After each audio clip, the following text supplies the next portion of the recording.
is this really happening? Is this really happening? Was a thing that I found myself saying. I was with my friends and we were hiking, which was a mistake.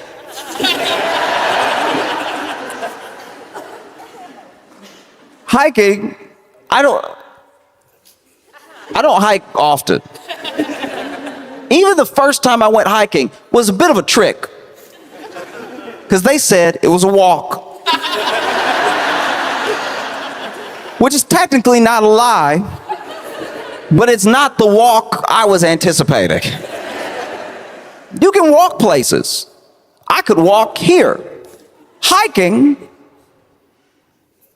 is going up nature steps for no reason. I'm not being a hater, by the way. If you like to hike, hike. Go take a hike.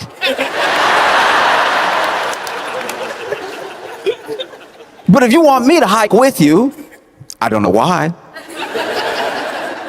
Maybe I'm just good enough company that they're like, oh, we'll miss them. Let's hike together. As soon as I'm walking up, we have a problem. I like a walk. I like to go on a walk. That's how they got me. As soon as I'm walking and the steps are not, we've figured out steps. We have figured out the rise and the run that'll actually be decent on your hips. You want to get some exercise? Walk up that thing that Rocky ran up. This thing, I was like, eventually I'm like, where are we going? And they're like, to see the view.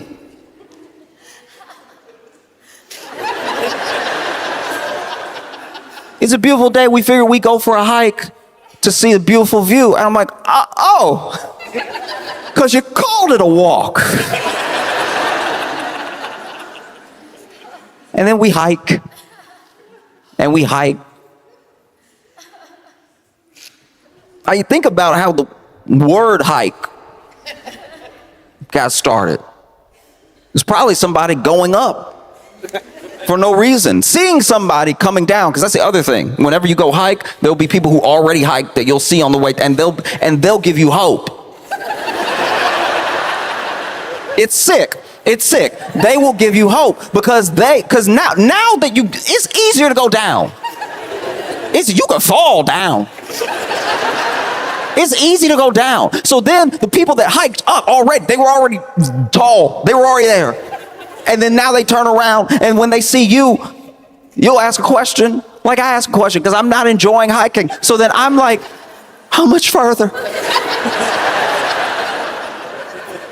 And I hate the way I ask.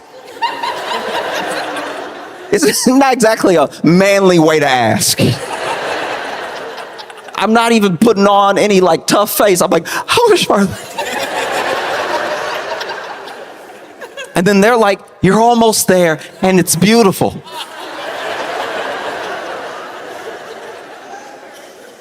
Two lies in one sentence.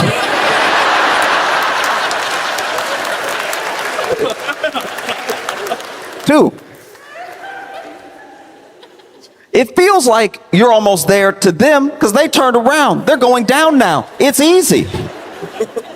Going down is, smooth. They forgot when they were where we are. They've turned around. They don't even care how long it takes to get down because you're always almost down. If you get real tired of walking down, you can lean. Gravity will take care of the rest.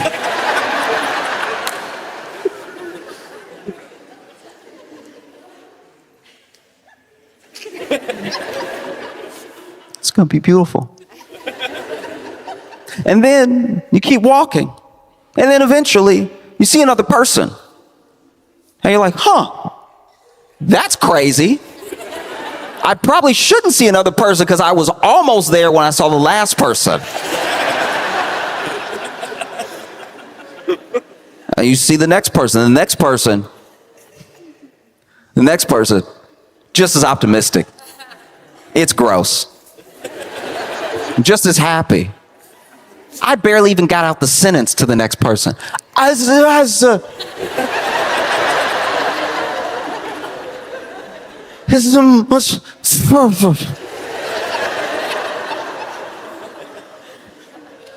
And they're like, oh, it's just a little bit further, and beautiful. Don't ever do that for anything but food. Don't stop acting like you can taste experience. The view, like, did you walk up with your mouth open? Why? What's wrong with you? And luckily, this person, this liar, had a friend, a reluctant friend, a friend like me. Because they were like, oh, no, you're going to love it. You're almost there. It's beautiful.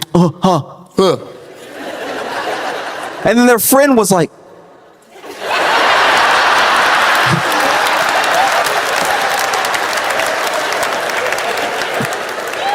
friends over here.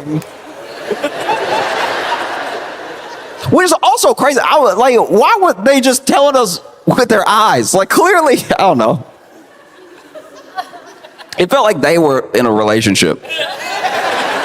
Or one of them was trying to be. Like, that was a weird get out signal. It was a weird, like, you know when somebody shakes their head and the jowls really go like,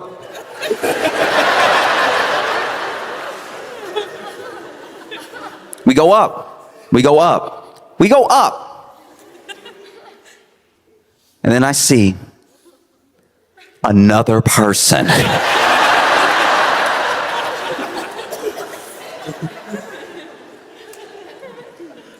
I see another person. And they're coming down. And when I see them, I'm like, I love.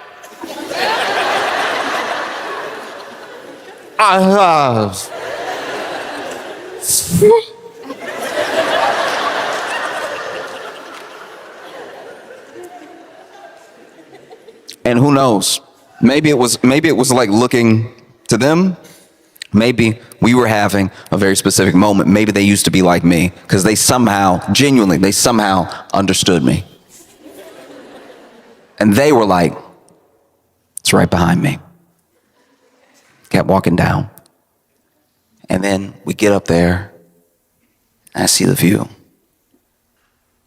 That is cloudy.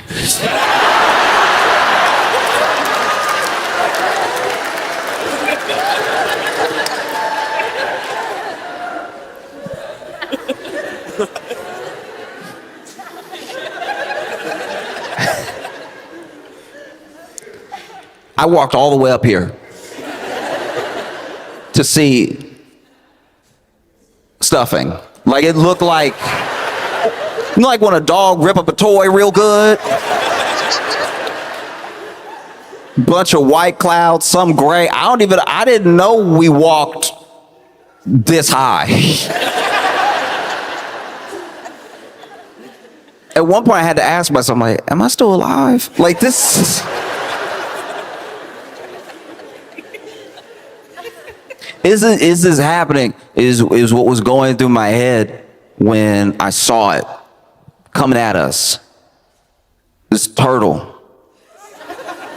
Turtle was coming at, and not just a turtle coming at us, a turtle was coming at us fast. None of this should be happening. I'm at the top of a mountain with a fast turtle locking in on me. The turtle is coming so fast. And when I tell you fast, I don't mean fast for a turtle. I mean actually fast. I mean it like almost broke my brain. Fast. A turtle. And not like fast, like not like storybook fast, not like sloppy fast. which felt faster. It was really like flip, flip, flip, flip, flip, flip, flip, flip, flip, flip, flip, but at like warp speed. It's crazy. It would, guys, y'all, listen. I was losing my mind because it wasn't like, you know what I mean? It wasn't fast the way a roach can be fast. It was fast like a turtle put on fast forward. This turtle is over here coming directly at me.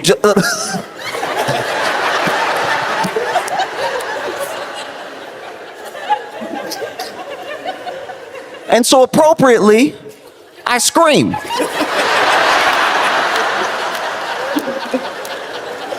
And this is what sucked about that day. I'm already out of breath from my walk up. So I can't breathe enough to scream, and I'm also scareder than I've been in several days. Because a turtle is zooming at me fast. And so then I've got my phone in my hand, and this is the worst part. Okay. So I scream, but I scream with the phone in the hand. And when you, maybe this is like a man thing. Maybe this might sound insane to some of y'all. But as a man, when you scream and you're genuinely scared, you hope you don't have anything in your hands. Because the way your hands shake the thing in your hands betrays how scared you are. If I scream, but I don't have anything in my hands, I'm like, ah! That's life. I had my phone in my hand, so I had a visible representation of how terrified I was, because the phone is like, ah!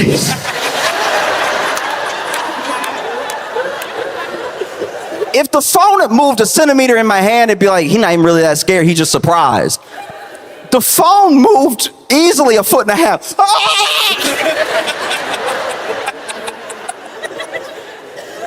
And then I seemed insane to my friends because I saw it first. So for them, I'm someone who they admittedly tricked into hiking, and I was huffing and puffing, and everyone we saw was like, how much further? How much further? Huh? And now we're at the top, and they're mad too. All they see are clouds. We probably shouldn't have done this. There's plenty of places to exercise. And then they're looking out at this disappointing view, and they hear, ah!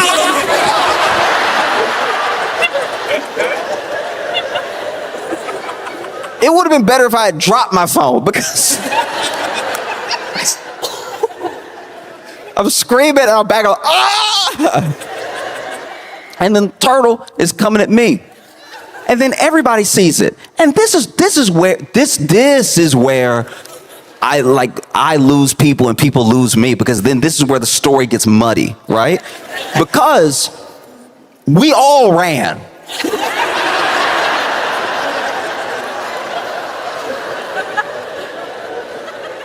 Everybody ran. I turned around, everybody with me.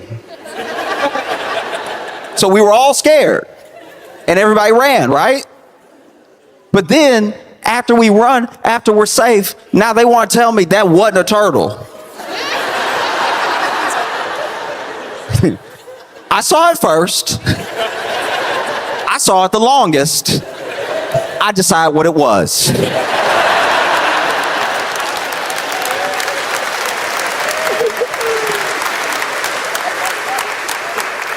And I'm not even saying I decide what it was because I'm always right. I'm just saying I think I should get to decide what it is because I was staring at it the longest and it was coming right at me. Terrifying stuff, you know?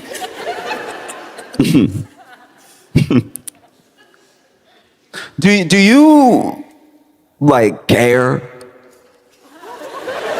Do you like not about that? Do you No, do you care? Because, okay, there are things that happen sometimes that no one can agree on, like, the proper etiquette for how to handle. because there's enough going on socially that people start making up rules as they go to sort of get through life. And then after a while, now that we're not like in the wilderness anymore, and now that we have like modern technology, now there's a little bit of breakdown.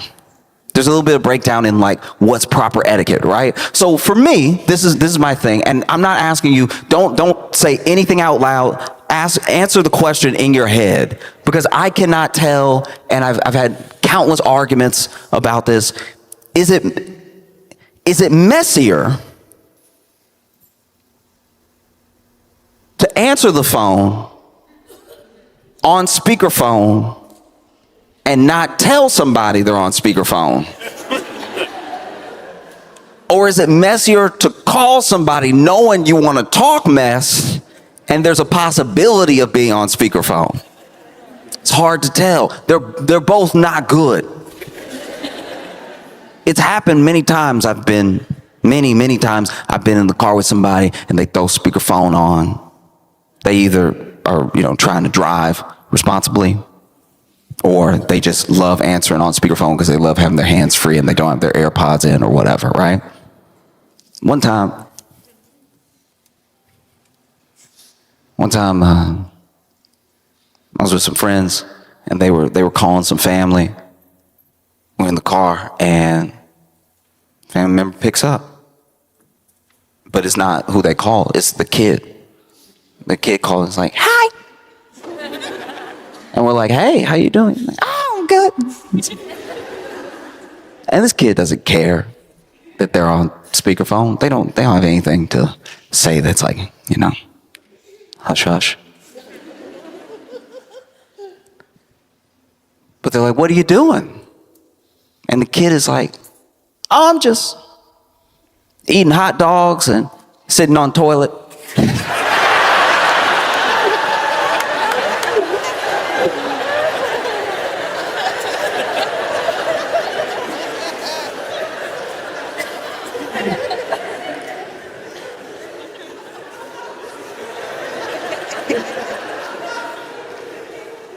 Okay.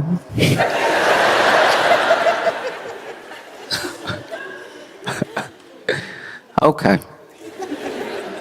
Good talk, buddy. Many times it's been, conversation, calling, answer, speakerphone. I personally think that if I call you and you pick up and I'm on speakerphone should be my last name. You're on speakerphone should be my last name. Hey, Josh, you're on speakerphone. A simple warning. And I'm not even like messy like that, but still, what if something happens in real time? I should know when I'm in mixed company and when I'm in the company of the person that I called. I wasn't in the car for this one. But, okay. Let's just call them, Mark and Sarah. Mark had been away on some business, and this was back in the day before like Uber. So you really needed somebody to pick you up from the airport if you didn't park your car at the airport beforehand. You could call a taxi, but it'd be quite a while and everything, right? And so Sarah's mom picked up Mark at the airport, and they had schemed together to surprise Sarah with him being back in town early, because she was already supposed to have a little picnic with her mom, and it was just going to be one of those picnics where it's like the mom comes in, she's like, who's that behind you? It's Mark. Oh, wow. Before YouTube, so it wouldn't have gone viral. And so then Sarah's mom, thinking it would be like a cute little thing to like tee up what they were about to do, calls Sarah just to be like, hey, how you doing? Oh, I'm good. I'm excited for our picnic. Oh, so am I. Have you talked to Mark today? No, I haven't talked to him today. Oh, okay. I was just wondering. Just, little primer for the surprise, right? And so she calls her. And she's on speakerphone. And Sarah picks up and she's like, hey, how you doing? Oh, I'm good. Excited for our picnic. Oh, so am I. Have you talked to Mark today? No, we haven't talked today. And honestly, it's probably important that we do, because I don't know.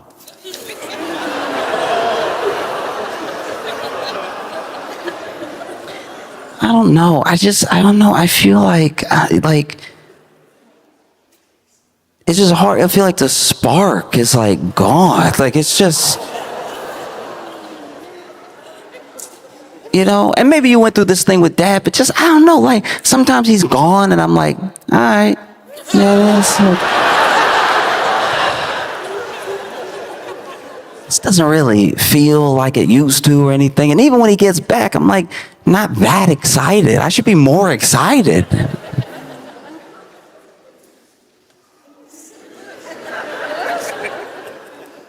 I don't know. Like it's probably, we should probably get a divorce. Like if I've been feeling this way for so long. And Sarah's mom looks over at Mark like, ugh.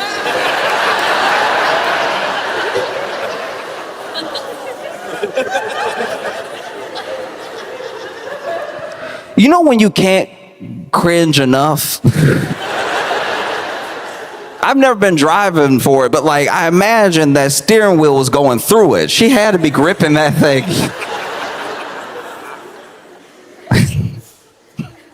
Like the car was about to take off and fly away. And then she goes, well, sweetie?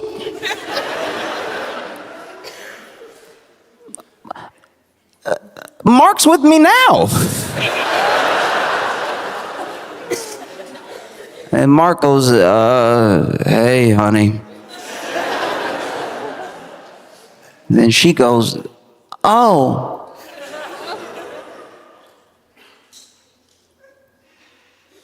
Do you think we should get a divorce?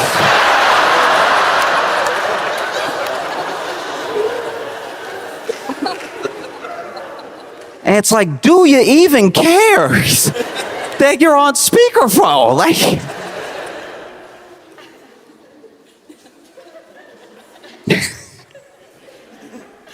I am not like a tough guy. Sometimes I've like wanted to be a tough guy before. Especially when I was like little, I wanted to be like, yeah, tough. I'd even try to break the rules sometimes. You know what I mean? I'd have a pen, and I'd walk right up to like a white wall and be like,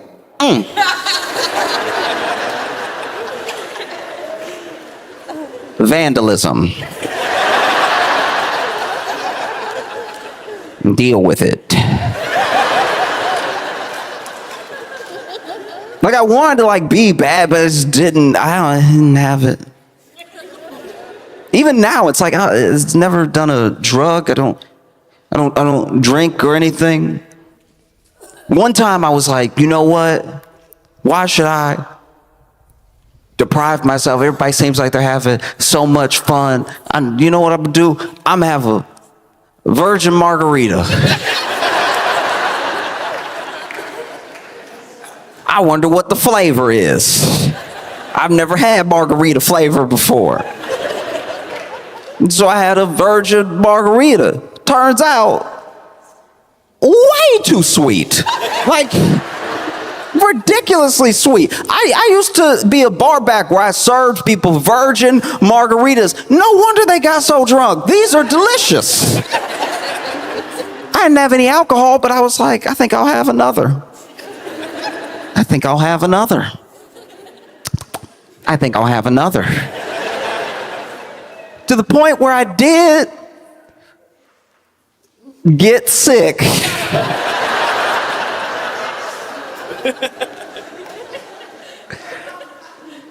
I got sick off virgin margaritas.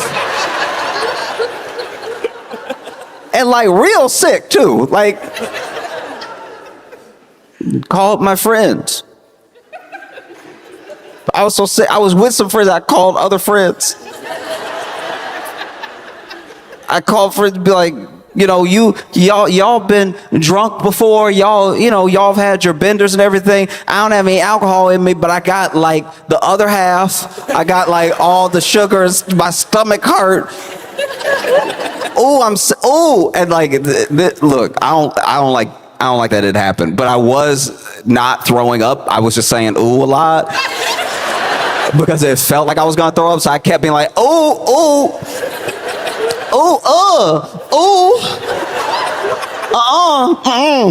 Because then you know when you think you're about to throw up, so you start arguing with yourself, where you're like,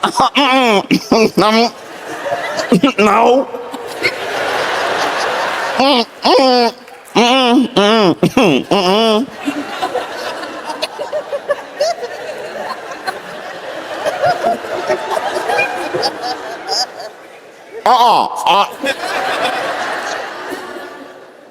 Telling my friends, I don't, and they're like, do you need us to take you to the hospital? I don't know if I'd live it down. I don't know if I could live down being rushed to the hospital off virgin margaritas. Maybe having to get my stomach pumped off virgin margaritas because I ingested a childish amount of sugar.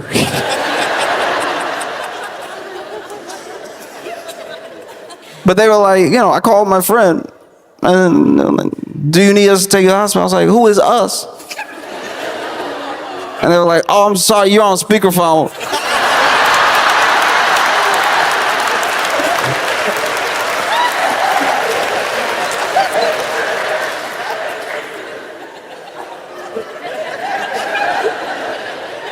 There's no way to take your cool back off speakerphone.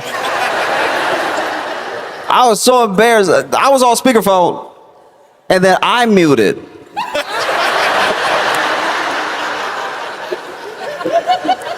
I don't know. I was thinking I was drunk on virgin margaritas.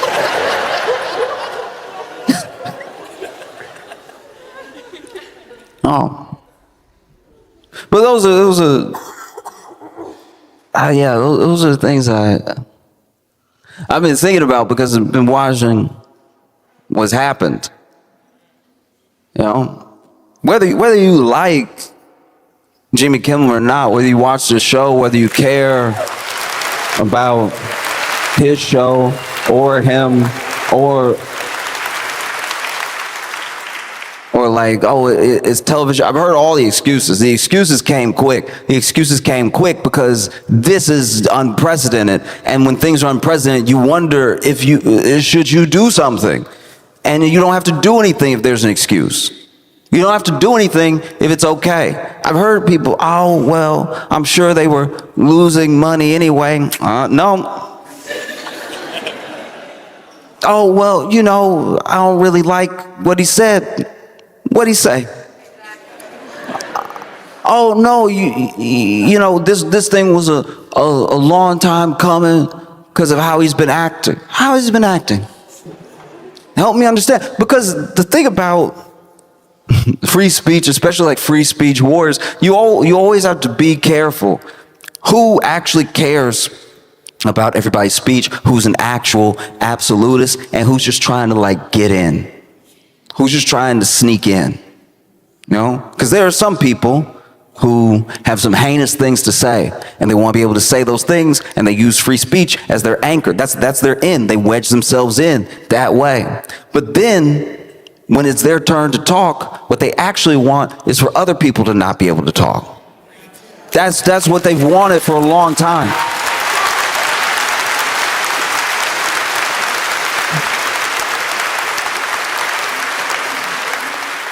Like, I'm blown away about a thing that we've done since I was a little kid. When I was a little kid, it was explained to me that we had all these sorts of rights, and that these rights were fought for and that these rights were things that we had that other people didn't have. There are other people in other countries that weren't as fortunate to have the rights that we have, right? And there's always been something that bothered me about that sentiment, about that idea. Because your freedom, your freedom it's yours because it's yours. Nobody can give it to you. Nobody can make you as free as you were born. Life gives you freedom. You're supposed to be free. You're supposed to be able to say the things that you think. You're supposed to be able to express yourself. Government can't give you freedom. It can definitely try to take things away, but even within what it tries to take away, it can't really take it away because the freedom wasn't given to you by the government to take away. Government can, you could buy a house at auction. Let's say somebody fell behind on their property taxes, so now their property's up for auction. You buy it, then you fall behind on those same property taxes. Government takes it away. It was never really yours. Freedom doesn't work that way. And so we walk around and we talk about how we have all these freedoms. These are our freedoms, and they're not from a government. These are God-given things. These are things that you were born with. These are things that nobody can take away. Even if they try. Even if they try. Look, they tried with people throughout history. And there are people that live in a world without those freedoms, right? But even the resistance to express yourself is still your freedom trying to like sprout out of all of that cover. Your freedom is yours. I can't stress it enough. It's like saying, government, let me keep all my toes.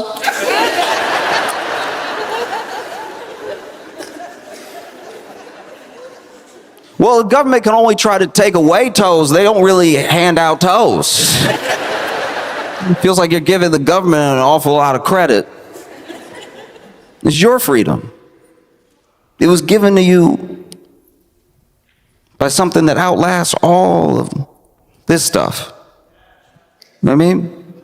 And it can't really be taken away. You can be manipulated, and you can be scared. You could be angry enough, like some people are angry enough, to let someone's freedom of speech be taken away. You could be fearful. You could be so fearful that just the threat of an investigation, just the threat of some sort of government overreach makes you cave before there's even a solidified threat there.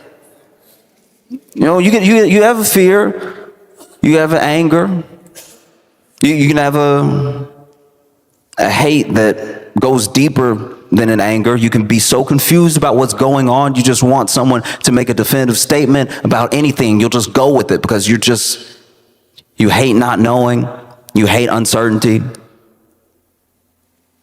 And then you see something like what happened to Jimmy Kimmel happen. And then you see people ask, is this really happening? Because it was never supposed to be able to happen here. And it's because of a lie that we told ourselves. We told ourselves that every country and everyone was different from us. Which is why we don't recognize ourselves when things that are only supposed to happen in other places happen here. You know? That's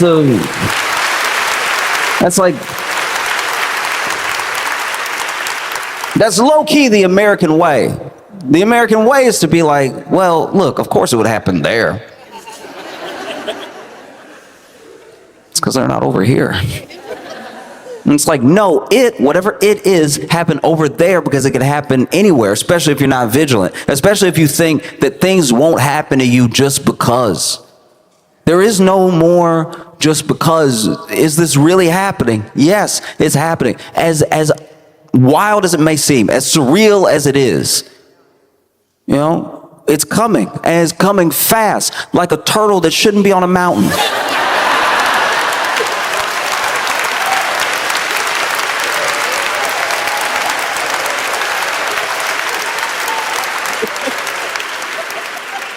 Is this happening? Yes, it is happening. This is happening. There's no way around it. The people who are okay with it are okay with it for now. But there are plenty of people that I don't even like, that have the presence of mind to know that this is not just crazy, this is unacceptable. This cannot happen here. It can't happen here. Because look, this is the other scary thing about government. And I'm not just trying to scare you, I'm just telling you everything that I've seen, everything I've ever read about, and people from other countries that have different life experiences to us. I'm telling you what they're saying, right? Pendulum swing. And one thing that governments don't do, hardly any government does, is give back the power it took in some way. You know what I mean? If you give over to fear, if you give them these things, they will be given and taken for good. There's no way around it. And we've already seen you cannot do enough. You will not be good enough. You won't be complacent enough. You can't placate enough to make it stop. It will not stop. They came for a white man with money.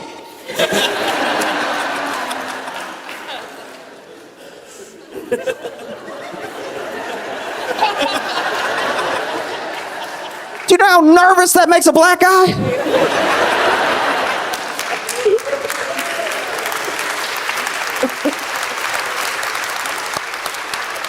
They came for a white man with money that really didn't do anything. And when I say really didn't do anything, people can go back and forth about trying to cherry pick or like the phrase of a thing, or here's what I thought he said when he said whatever. That does not matter. That actually gets us into a conversation we shouldn't even be in, because it shouldn't even be on the table, all right?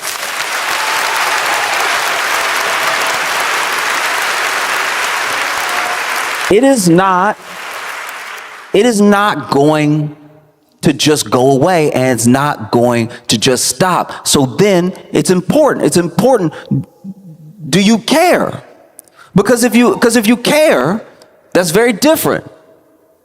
If you're scared, it's understandable. Plenty of people are scared. People with money are scared. ABC was scared. Disney was scared. You know Disney. Oh, you know Disney. Disney was scared. Disney, the same people who come up from behind you if you draw a picture of Mickey and go, what do you think you're doing with that, huh? Huh?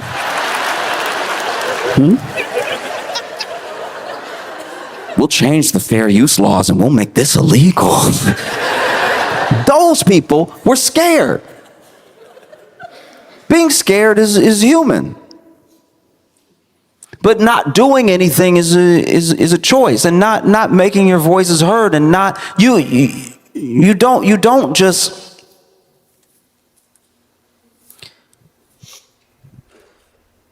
just take for granted what's happening. I think that there is, in my opinion, not enough alarm bells sounding. You know what I mean? Because we all saw it, but it's like in a hush, in a whisper, and I'm wondering why that is, because this man still loses in court. Just today, a judge threw out some $15 billion defamation lawsuit against the New York Times. When these things go to court, they don't not just win, they don't prevail, they don't proceed, because under the law, they are illegal, you know? And any sort of strong arming by the government should really, really, really sound the alarms for any citizen. Pendulums swing. Governments do not give back power that they've taken. 9/11 was a long time ago. When did we get our privacy back? You know what I mean? So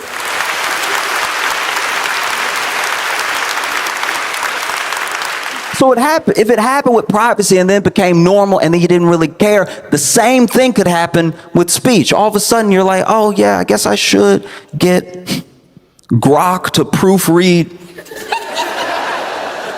my sentiments on the day.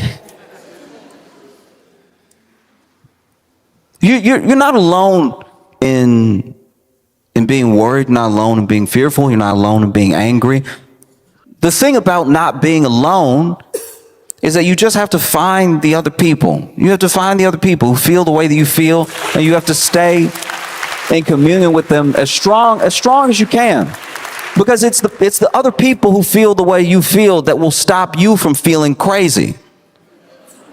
And it is the only thing. That's the only thing that will, if you keep the phone in your face, you will feel like you're losing your mind. Because it's all happening so fast, all happening all the time. Like, I'm not a tough guy. I'm not. I almost die off virgin margaritas. And I screamed. I screamed. And I ran from a turtle.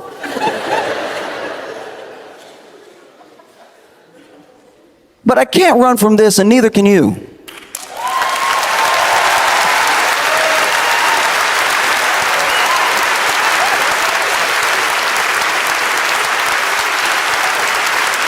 I love you all, and we have each other, okay?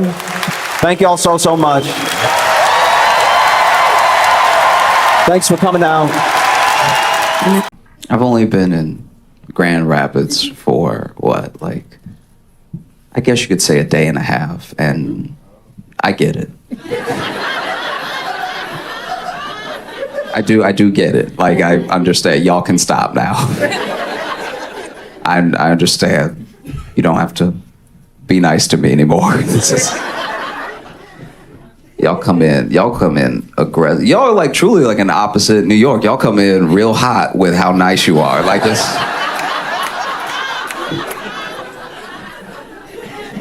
In a way that's look, it's functional. Y'all clearly have a society here. It is good.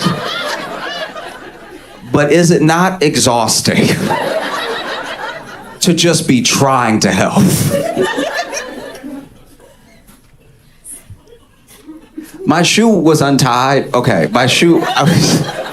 I was walking and my shoe was untied. I was getting to the light as I was walking, and a guy was like, "Oh, your shoe is untied." But he pointed so low that I couldn't tell if he thought I didn't know where my shoe was or if he was about to tie it for me. Because my man, he's like, "Your shoe is untied." I was like, "Oh."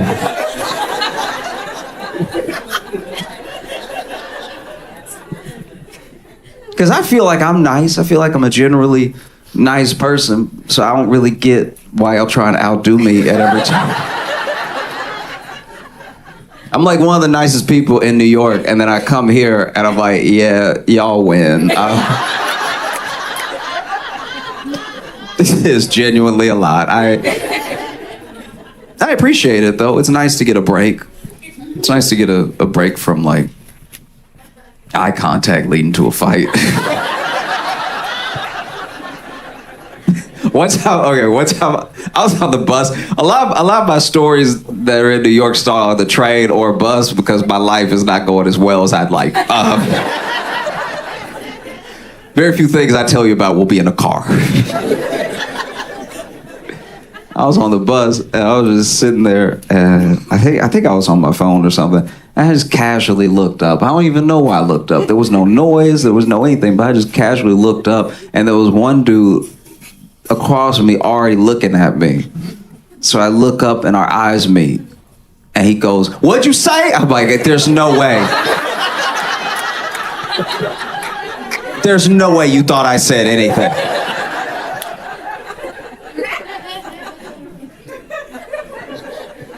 It's just a lot, I've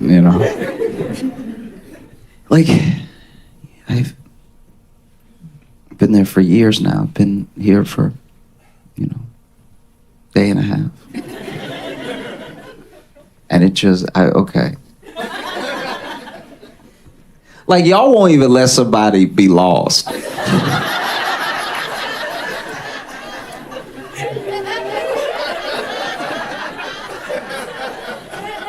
That's too helpful. That's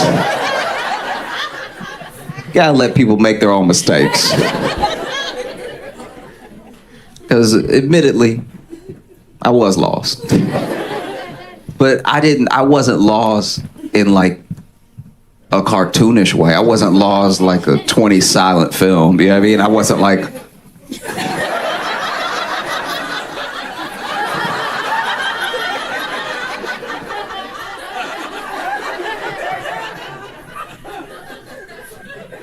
I just looked down at my phone and looked up and looked down at my phone.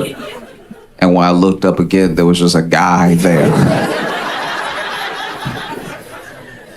And he wasn't just there. He was like, "Can I help you?" I was like, "Does this dude work at Grand Rapids?"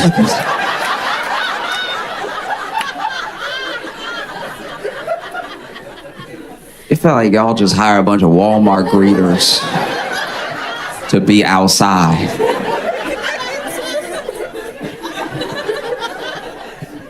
Because it's just unsettling, you know? And so I'm clearly lost, you know? If I'm lost from this far away, then I just admit it. And I'm just like, "Oh yeah, I'm trying to get over here." And he's like, "Oh, it's right around the corner. I'll show you."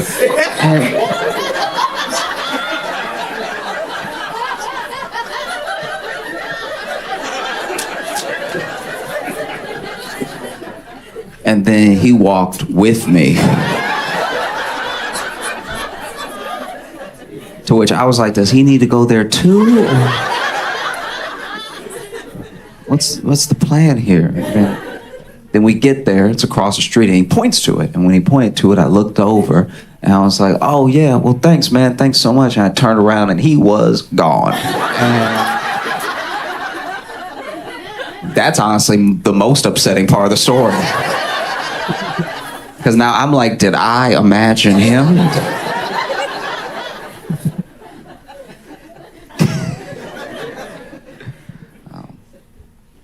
Because I don't know, I've lived in New York for years now. And I love living in New York, but I think this is going to sound like an ironic thing to say, but I think I love living in New York because I'm not infatuated with the idea of New York, right? New York has a long, beautiful history. There's a place where there's a lot of opportunity and everything, but it's also going to be a little dirty. There's a lot of crime. There's a lot of people. You're going to get pushed around a lot as people go about their way. It's just a place on earth, you know? I'm not so excited to be there. Because some people are. You've seen some people move to a place like New York and they're like, "Oh my God, it's happening. I'm in New York City." And you're like, "Chill that, all right? You gonna get robbed." They're like, "But we're in Times Square. It's all happening." It's like, they gonna get both of us. Because you over here acting brand new, all right?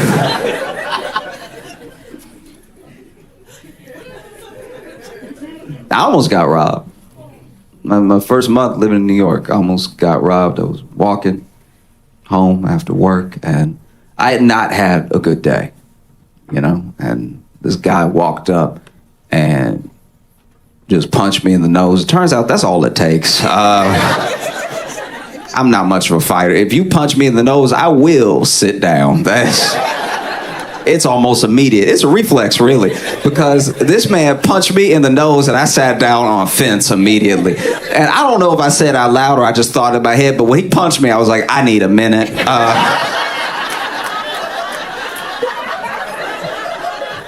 And it didn't help that when he punched me in the nose, I grabbed my nose like the daintiest way possible. Like all fingers were out. This is the most Victorian way to try to stop a nosebleed. This is devastating. I didn't even know this is what I do in that situation. I was just sort of put there, and then this is how I reacted. You know what I mean? So I'm over here clenching my nose as hard as I can. Like, I wonder what it was like from his perspective. Like, if he punched me in the nose and then immediately saw me grab it like this, it was like, did he already have a nosebleed coming? Like, how did he... But this dude punched me in the nose. I sat down, and out of nowhere, this dude, huge dude, ran up and pushed this dude out of the way. And he pushed him so hard, he pushed him down, right? And so he slammed to the ground. He looked up. He saw that big dude. He must have thought we were friends. And so he took off. But I'm sitting there wondering if I look like such an easy target that somebody saw me getting robbed and was like, I could do better.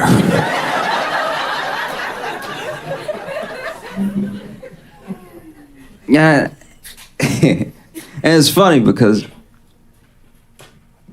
I was not having a good day at all. I was new to New York. I didn't have a lot of friends. I didn't have a good day at work. I didn't like the place that I was staying. And I feel like a pretty positive person, but everything was happening all at once to make me feel like just in a rut. Like I try to wake up, be optimistic and everything, but the day it beat me down. I was just like, I remember I was thinking before this guy walked up to me when I was just walking home, I was thinking, this is the worst. This is like the worst, you know? And I was never thinking of like going back to Chicago or anything, but I was like, this is just the worst. And then I got punched in the nose and I sat down and I was like, this is worse.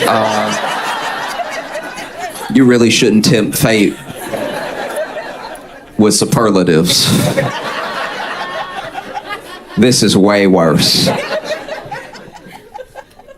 Because at the time, I didn't have that many of my uniforms, so if I bled on my uniform, I would just look freshly punched at work tomorrow.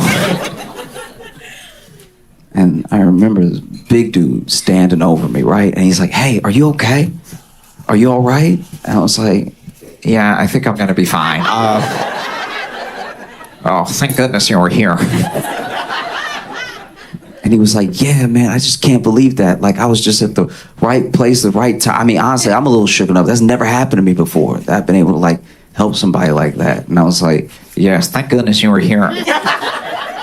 He would have been very upset. I only have $6. My man is towering over me. And he's just like, yeah, I've just never been in a situation where I could just help somebody out of nowhere. Because honestly, I haven't always made the best decisions in life. And in my head, I'm like, yeah, he about to rob me.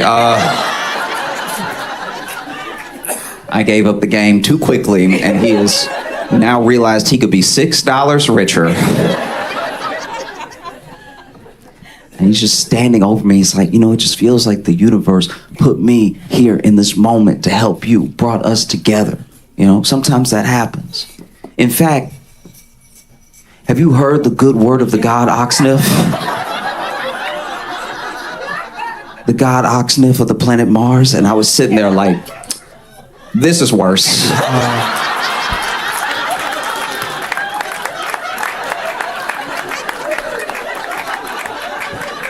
Oh, this is way worse. And I just sat there for 10 minutes listening to this man's cult speech. It's like, if you could please just rob me.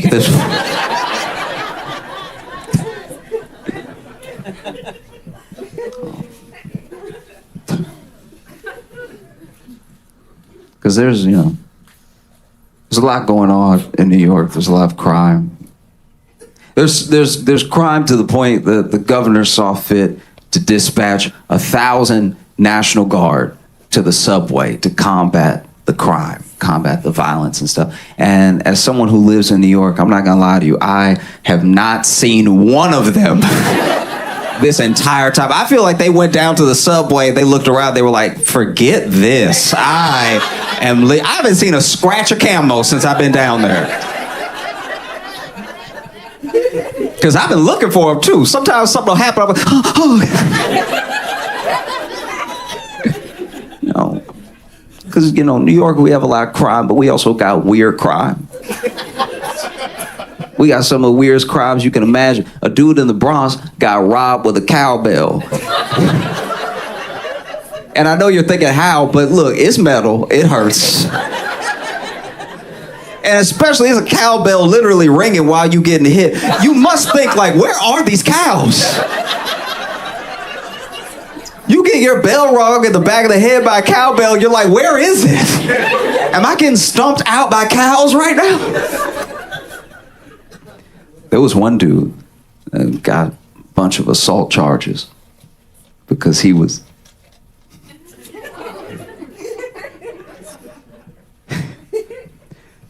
throwing marbles in front of anybody that walked in front of him. That is a genuinely hilarious crime. It's one of the funniest assaults you'll ever hear about. Because at first, when I first heard about it, I was like, these YouTubers are getting out of control. All right, somebody needs to rein them in. It wasn't even that. This kid did not have a camera. He was just being the change he wanted to see in the world. He was out here throwing the bar. People,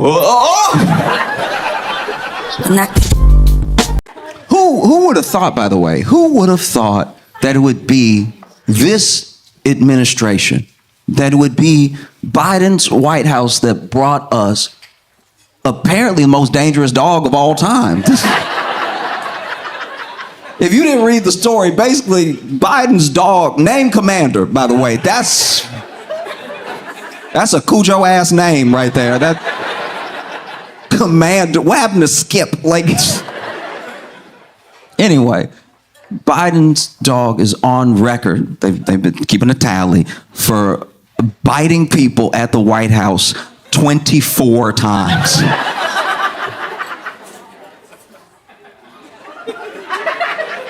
No dog should bite more times than years you expect it to live. 24 is a high number. And I think a lot of people are looking at this the wrong way. I really do. A lot of people are out here being like, I can't believe they letting this dog run amok in the White House. Why can't Biden control his dog? Everything. I think they're looking at it the wrong way. I'll be honest with you, because in my opinion, I'm on Commander's side. I really am. Because a lot of these dogs out here, they wear the vest. They wear the vest that says emotional support dog, and they talk about them being the emotional support dogs, but they not really about that life.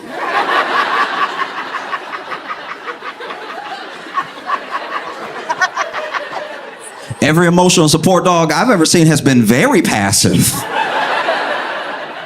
And now we want to punish one for taking action.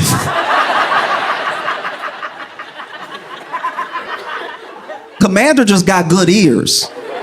That's all it is. His ears good as hell. Dogs have great ears. Commander hear everything. He in the White House. He hears people. He hears people on the other side of walls, behind doors, talking shifty behind Biden's back. You know how politics can be? And then they walk out into the hallway.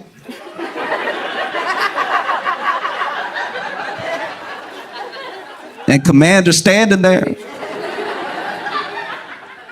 looking at him like, call my daddy old again.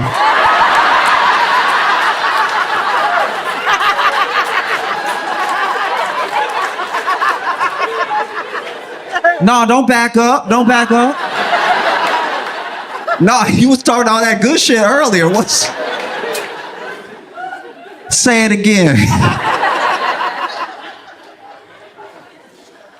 You know what trips me out about this story? You know what really stresses me out about it? Is that when you read the story,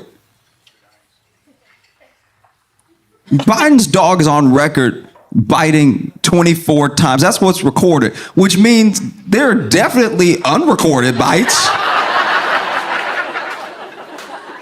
That's just the ones people felt like staying to file something. Some people went to the White House, got bit, and didn't want to stand around to be like, it was him. Ooh.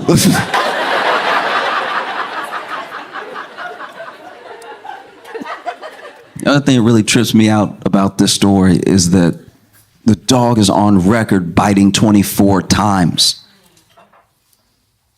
Never said 24 people.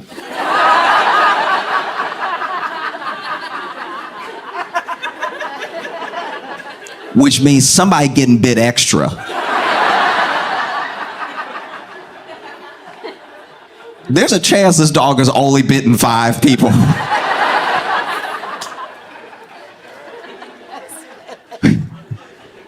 He bit 4 people once, and then some poor dude named Wallace was just catching it. Nonstop, once a week, he knew. He knew that ass was grass. He knew. I like to think, I'm sure that for that many bites, that means that Commander bit somebody in at least one of Joe Biden's Zoom backgrounds.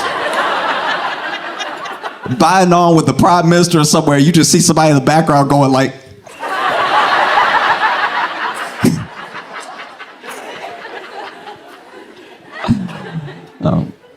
but I think they're looking at it the wrong way. I really do. You know, talking about why is this dog even in the White House? He bit Secret Service. Just make Commander Secret Service.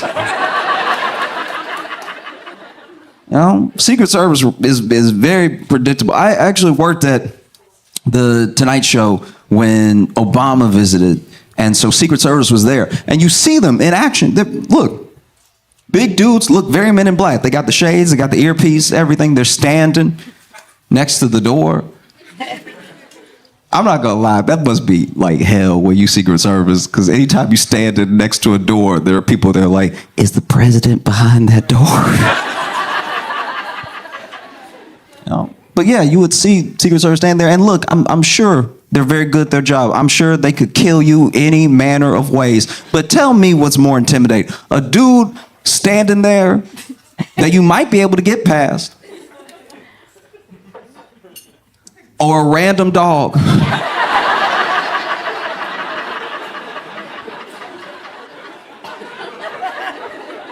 A random dog standing in the hallway that we know bites.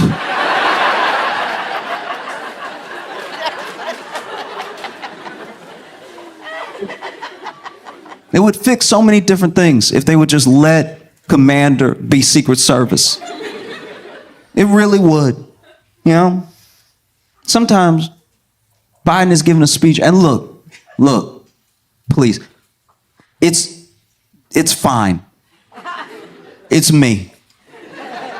You don't have to hold back, all right? It's me. I'm your friend. Don't pull back on me. We all know that sometimes Biden is giving a speech and we are like, just get through it.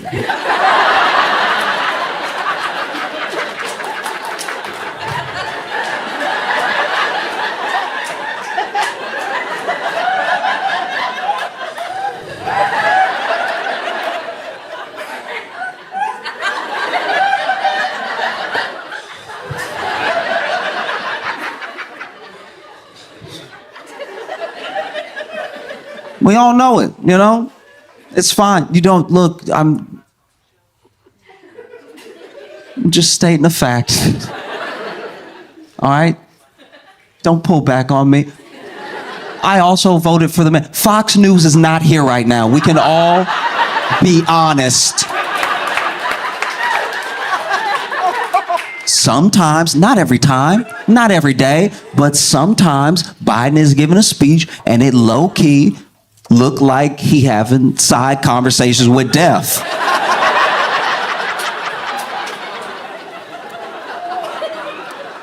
We've all seen it. He is addressing the nation.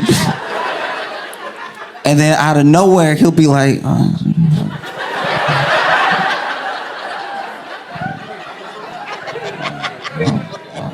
and he cussing death out too. Like you really let death have it. You said you wouldn't take me on a Thursday.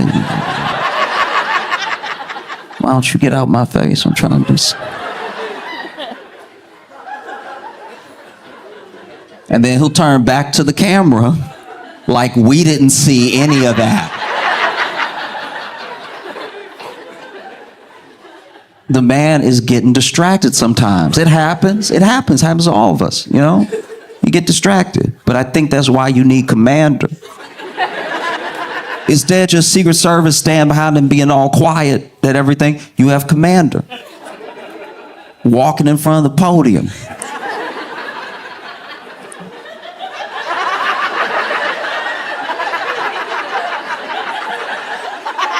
Stalking.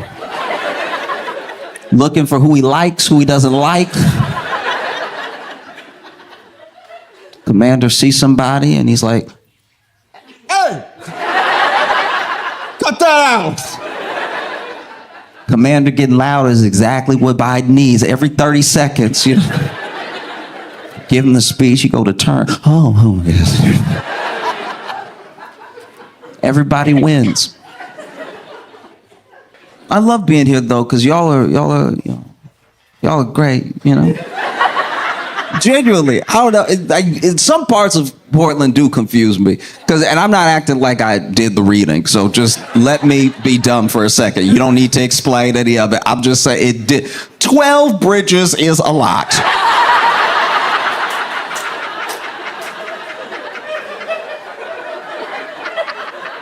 At 12 bridges, I don't know if everybody trying to get in or everybody trying to get out, but that's a lot of bridges.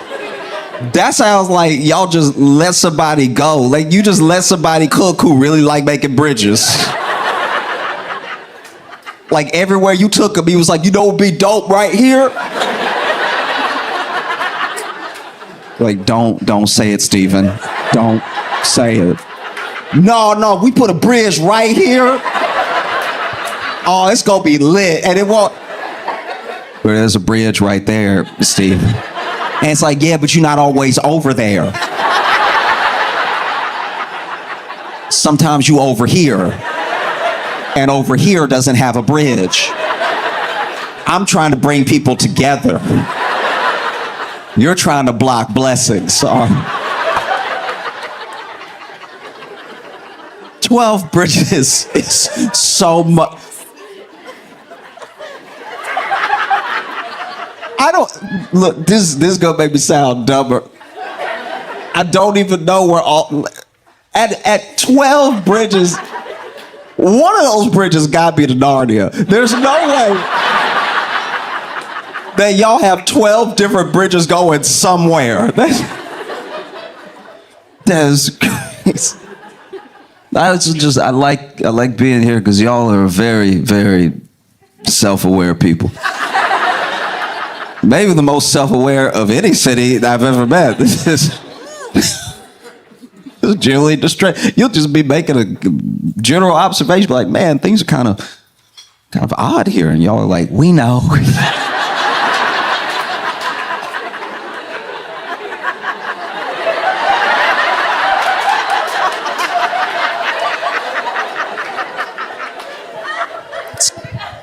We try.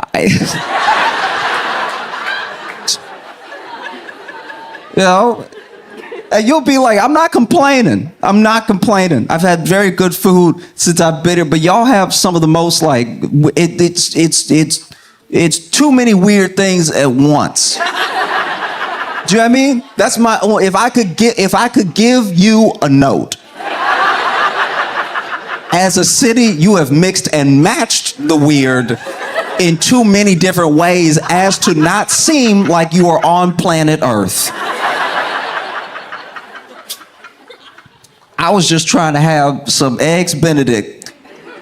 And it's crazy, you in a place where you getting delicious eggs Benedict and somebody's balls are out right next to you.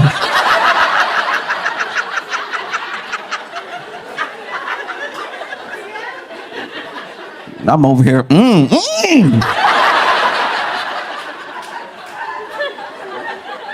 Dip it in my hollandaise. I have not, this is my thing. All of this, I have not been here long. All of Portland happened to me today.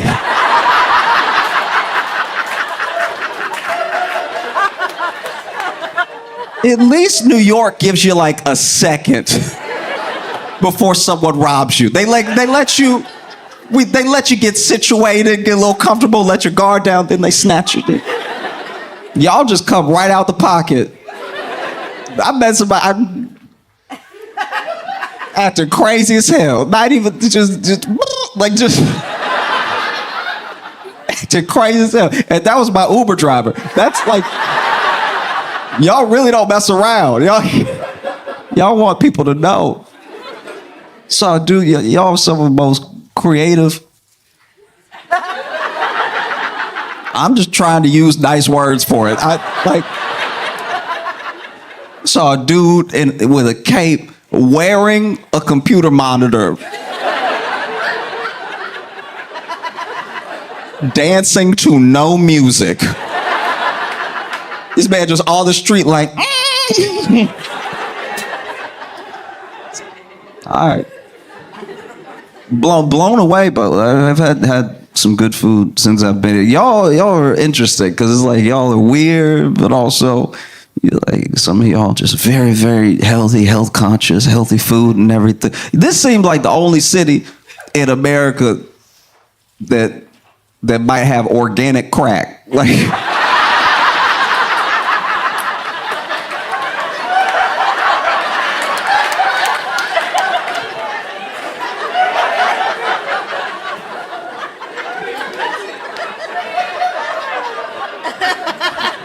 Y'all are really doing it all.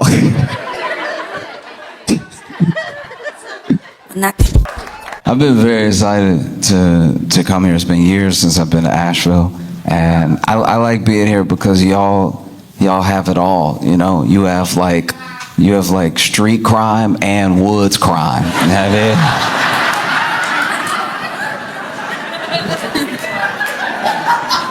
You know what I mean? Like, this is one of the only places in America where a deer could get shot with a Uzi. You know what I mean? Like, y'all really moving out here. No, it's incredible. I was,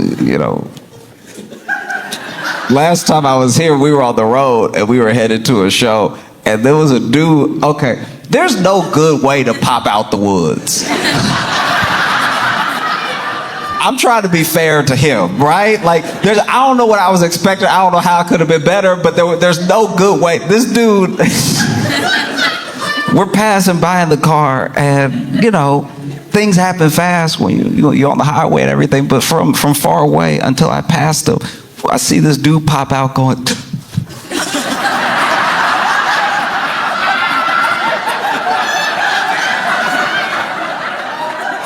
And it's so hard to tell if he needed help or if someone else needed help. Do you know what I mean? Like, you either the victim or the assailant, but you looking like you could be equal parts right now. You know what I mean? Because it wasn't like his head, like it wasn't like he had an injury or something. He's like, oh, what happened? He looked surprised that there wasn't more woods to run through. This dude popped out of the woods like there was supposed to be more trees. This man popped out of the woods and froze. And my friends and I were just looking at him in the car as we passed. One pointed, and okay. He ran out of the woods as if to be like, oh, I made it, I'm free. Or, damn, they got away. I can't tell which one it was. No, because he was dressed. It wasn't like he was a naked man, but okay, even if you're wearing clothes, there's a certain amount of legs open that make you feel naked to other people. You know what I mean? The fact that he ran out it doesn't matter that I have pants on right now. This is a very naked stance to take. This doesn't look, these aren't regular clothes stances. And so the fact that he ran out of the woods and stopped and was looking around, it's like, you might as well be naked because you're making us a naked amount of uncomfortable, you know? My man busted out of the woods. And, I wasn't next to him. I was in a car. Thank God I was in a car. But you could just tell from looking at him, he breathing heavy, which means he was running in the woods for quite a while. Looking around all low. Why? Just stand up. Like, do you know what I mean? There's nothing to hide behind now. So being this low, legs open, looking around, this is a much more comfortable position to look around in. This man ran out, and we saw him. Okay, so we saw when he busted out of the woods, we were pulling up. So we saw him bust out of the woods, and then one of my friends pointed, and I know he couldn't hear us. I know he couldn't hear us. You should know I know that. I know he couldn't hear us, and the windows were up. He couldn't hear us, right? But my friend was like, "Do you see that guy?" And right when he said, "Do you see that guy?" This man, I turned, I looked, and he looked at me. Now I know I'm in a moving car. He probably just looking in my direction. But I screamed like he was in the car.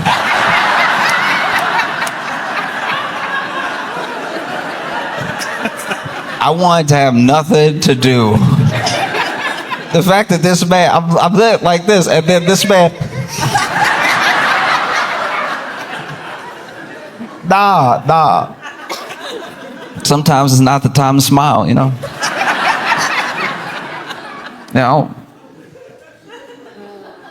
Smiling after running out of the woods, I think you are the assailant. I think that you... But no, it's great to be back. It's great to be back in Asheville with you.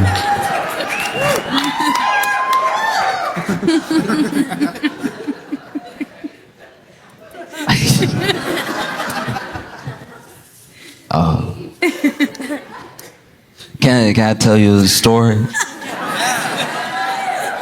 When I was a kid, I was walking down the street, and it's funny, man. Art can save your life. It really can. Cause I was walking down the street, and there was this dude right in front of me, right? And I wasn't like too close to him, but I was just basically keeping up pace with him, and we hit a light, and so he stopped, I stopped, and I was just looking around, and I saw a new mural that had been painted, and I don't know, it just fascinated me. I took a second to look at it, and I guess the light had changed, and we had the right of way, and he went off walking, and I was still just staring at it, and then just as I decided that I had taken it in enough, I turned and got ready to take that step off the sidewalk. And then in the middle of the street, this car had, I guess, run a light and was about to run another light, and it hit that guy, the guy that I was right behind, you know?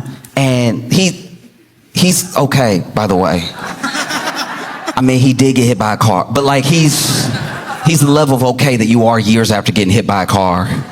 He moved on. Like, he walked away that day. It mostly hit his ass, but like it did graze him in a way that, like, because I was just a couple steps behind him, and because I've been keeping pace with him for a whole street, I was like, that would have hit me square.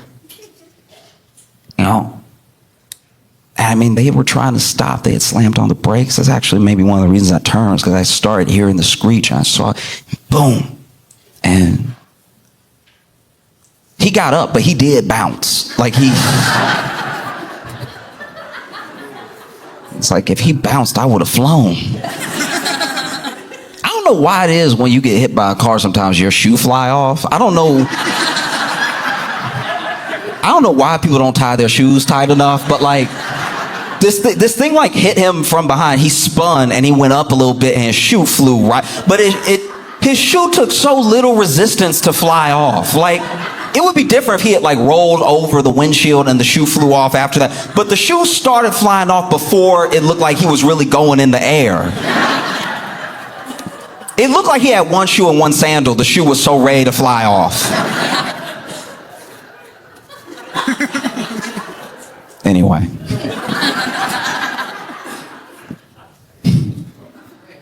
I still can't get over what happened Sunday at the Super Bowl. I want to be clear about something, right? I watched the Super Bowl not really rooting for any one team, just sort of watching to watch. This is a big event and everything. And the Chiefs lost harder than the Eagles won. I don't know if that sentence makes enough sense, but it, like, at a certain point, I was just like, maybe I could play. Do you know what I mean? Like, I'm not good either. I could get tackled too.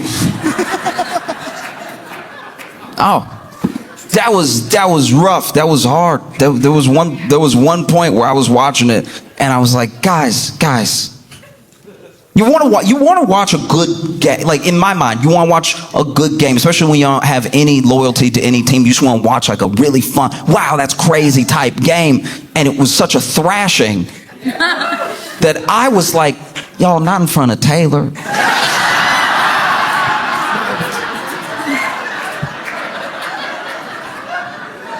Taylor done shown up and got dressed and everything. And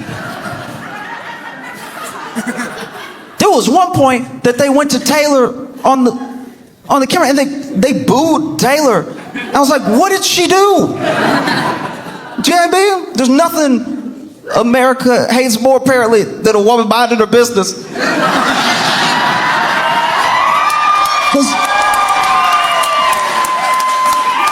Because even she was like, I couldn't have done anything. But I tell you what, I want somebody to believe in me, to really, truly, from the bottom of their heart, believe in me the way those commentators believed the Chiefs could make a comeback. The things I was hearing made me feel dumb. I started to feel like I didn't understand football at all the way they were talking. They were talking so wild about, so first 10 points that the Eagles got, they were like, hey, fun little fact for you. Every time the Chiefs win in a Super Bowl, they come from behind. I was like, what stat is that? All right. Okay. And then the Eagles scored another touchdown. They were like, well, it's only the first half. Anything could happen next half. It's like, all right. And then they have the halftime show. Then they come back from the halftime show, and then they're asking one of the announcers. They're asking one of the commentators, like, what was the mood like in the locker room for the Chiefs? Like, what was the plan? And the person they were talking to was like, they know. No, they know they like 34, 39, whatever points behind. They were mostly talking about that. They were like, oh, we got to go out there and correct that.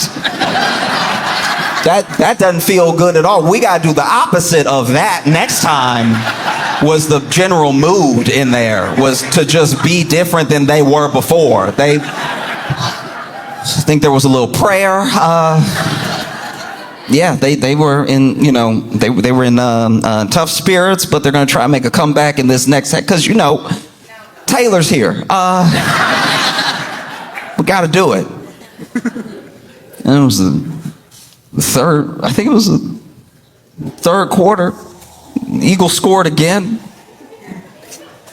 And the announcers came on, they're like, look, you never want to celebrate too early if you're the Eagles, right? Because you have no idea what these Chiefs could do. You can tell they're just trying to save the ratings as hard as possible to make it seem like there could be this 10-second comeback of 59 points or whatever they need. It was the most insane. I was like, no one has ever believed in me the way that they're like, you never know though. Even when it was the last 5 minutes, they were like, you never want to celebrate too early because that's how you can lose the game even when you are 99 points ahead, okay? It's the hubris that loses games.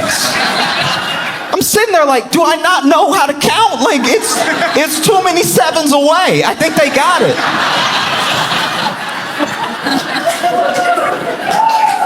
Like, I'm not the best at math, right? I'm not the best at math. I needed a math tutor, and my math, okay, I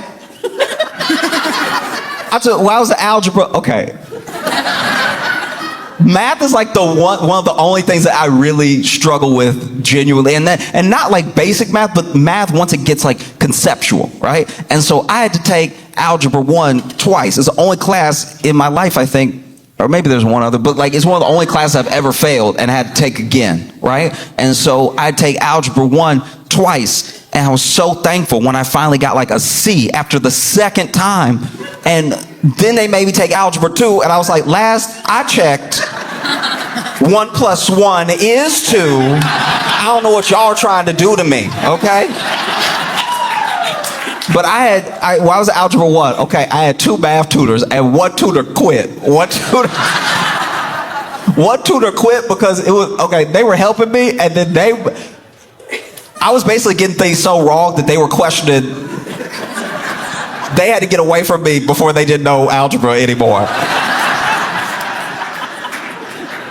And so then I knew I was bad. I knew that algebra was like never going to be in my job description because my second tutor, there was one time we were working on a problem and she stopped herself just short of fully saying it, but she saw me struggling so hard. This woman almost said, "Sound it out."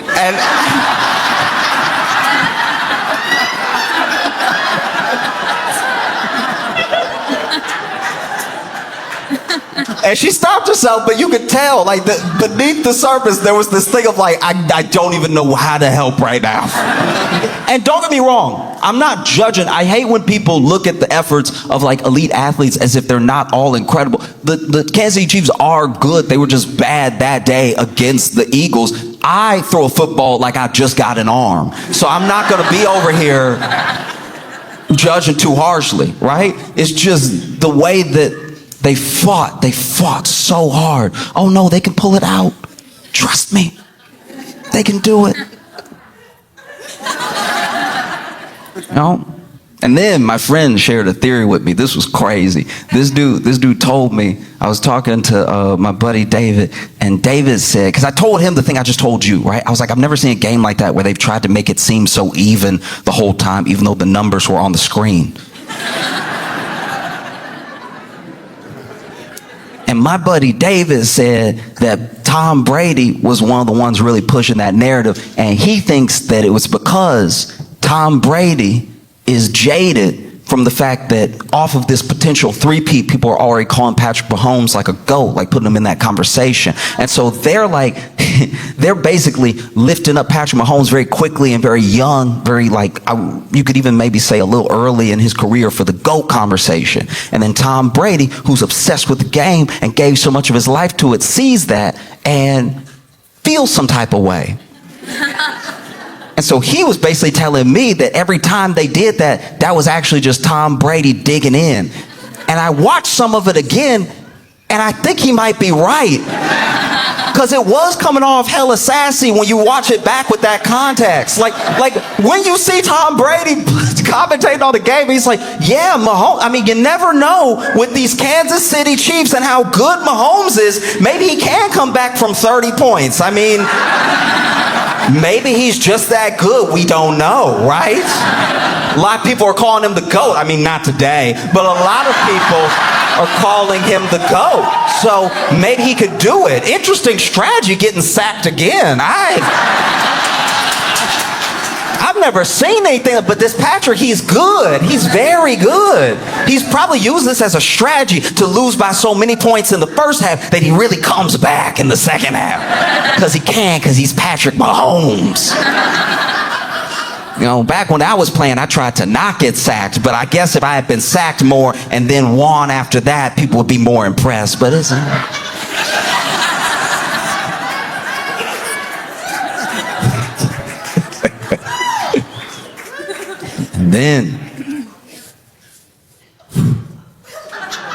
And then you had the Super Bowl halftime show.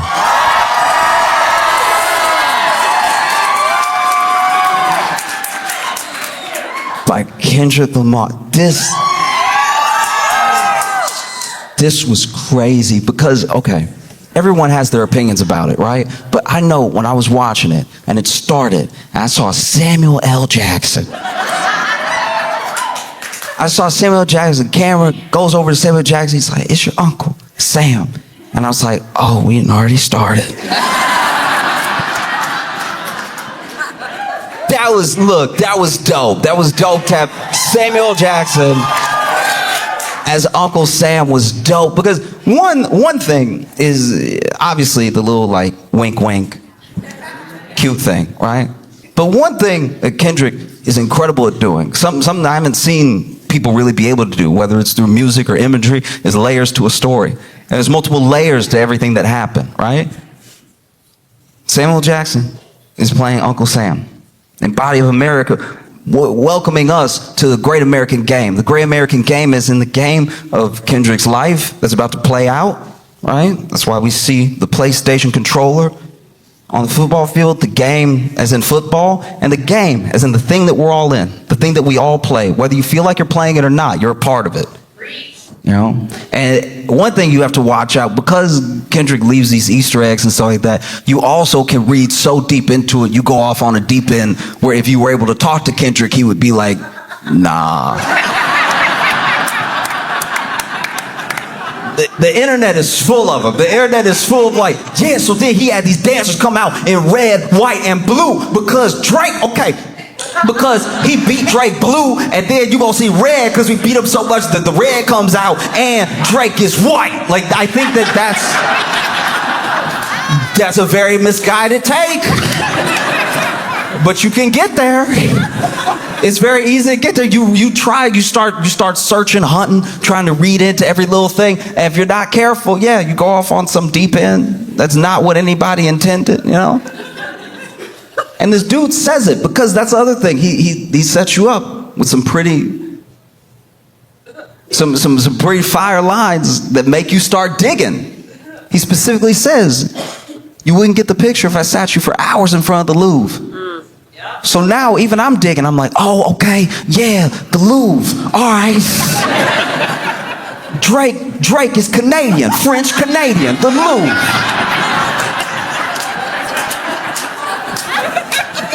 Yeah, French Canadian, the Louvre, like in France where they keep the art. But Drake's not an artist, no.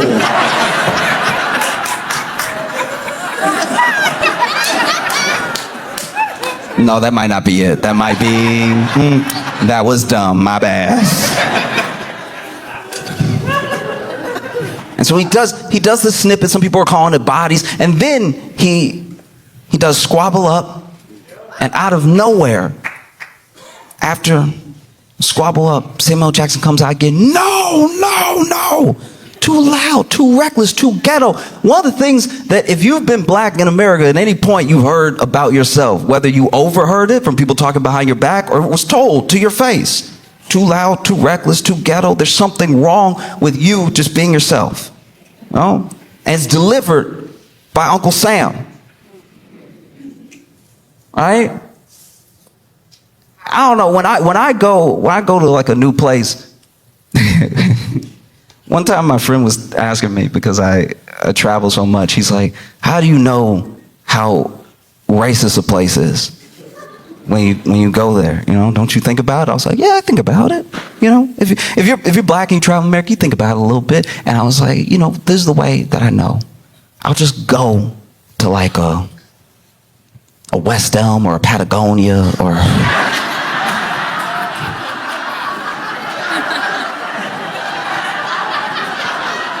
a Lululemon, or I'll just walk in and look around, do a little shopping, and just smile at people.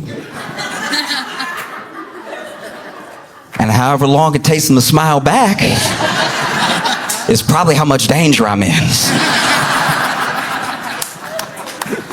You know, you go to Patagonia, you smiling at everybody, hey, and you get a couple smiles back quick. You're like, all right, we're safe. But if you walk into a West Elm and everybody just looking,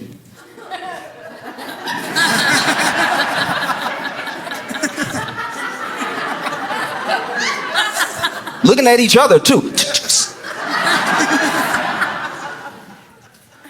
No, you say something.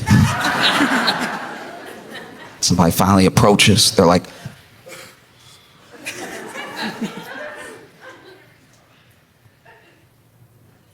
can I help you? I know we're not staying there tonight. So then this dude, Uncle Sam, Samuel Jackson, tells him, tighten up. He asks him, Mr. Lamar, do you really know how to play the game? Do you really know how to navigate? Do you really know what's expected of you? Do you really know what to do next? Then tighten up. And that's a wild conversation to have with someone who maybe even thinks they're helping you, right? Because that's been told to me in different ways by lots of people. Like, tighten up, watch yourself. Don't be too loud, too ghetto, too reckless. You know what I mean? And sometimes it's white people, sure, but sometimes it's older black people that I know that just want you to be safe because they know how the game is played, right? Because I don't know if you can tell by looking at me, but I'm not exactly a hard individual.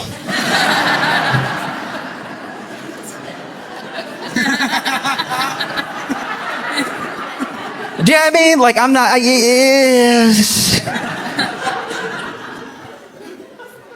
You know what I mean? Not only am I not a hard individual, I remember one time, my mama tried to raise me to be a gentleman. And there was this one time, I was in college, and I'm working on a group project, and one of our classmates was ready to go to her car, and she was like, hey, does anybody mind walking me to my car?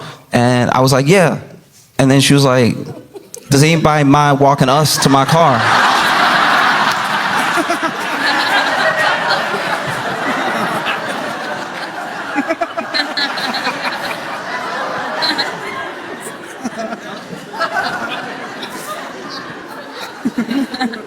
I'm not a hard individual.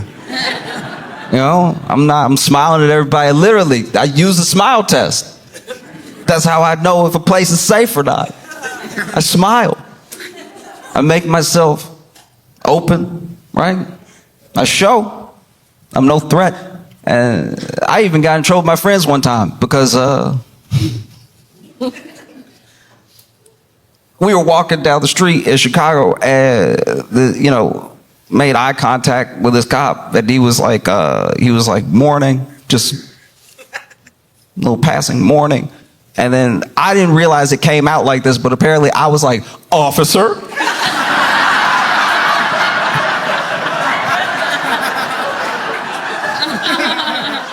I don't remember it like that, but apparently that's how I sounded. My friends were very upset with me. One of them said I said it like I was welcoming him home. I thought I just said officer. Apparently I was like, officer. So once again, I'm not a hard individual. So if I've got the speech, if I've got that speech, tighten up. That's too loud, that's too reckless, that's too ghetto. If I got it, damn. There's no end to the game that you can try to play with respectability politics. You can either be yourself or you can't. And if you can't, then to whatever degree that you can't, doesn't really matter. Do you really know how to play the game? Then tighten up. It goes into Man at the Garden. And Man at the Garden is one of those things. It's a refrain. I deserve it all. All these things, right? And he's on the block. And you see these boys on the block, so black. Gold teeth, dreads, everything. And then they scurry. They see Uncle Sam coming. Uncle Sam walks up. Kendrick's already walked off. And he says, oh, you brought your homeboys with you. Okay, little culture cheat code. Turns to the camera and says, scorekeeper, deduct 1 life.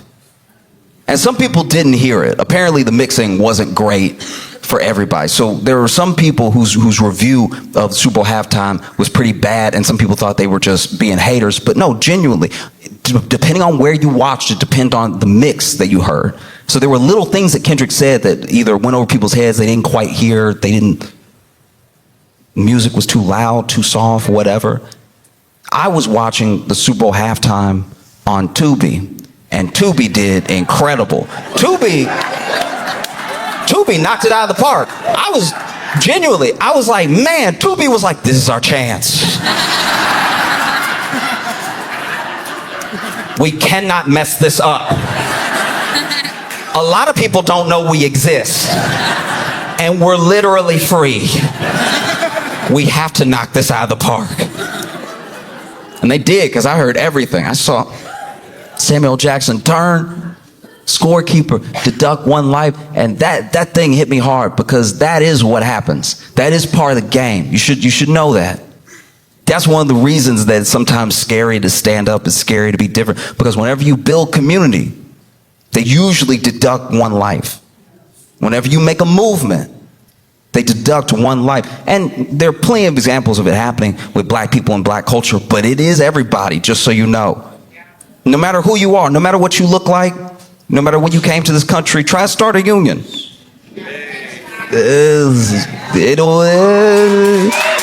And look, it might not be you. They might miss. But it is what happens. Deduct one life. And it's wild to hear Samuel Jackson deliver that line, because Samuel Jackson was an usher at Martin Luther King's funeral. Right? Like, Samuel Jackson used to be way more militant. And I'm not saying he's not now. I'm just saying, like, back in the day, he was about that action. He'd lock you in a room and wait till you came to your senses. So then they go to Peekaboo. I don't know, it's just funny to me what Kendrick just probably like Peekaboo.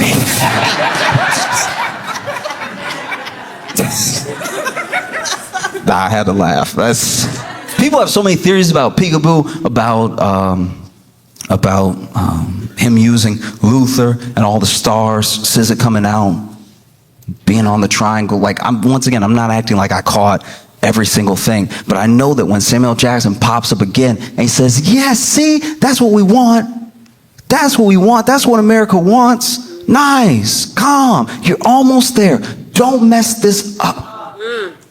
Right? Yeah. Because if we're being honest, that is the truth of the matter. People, even sometimes people who love hip hop, love black people, love anyone different the way that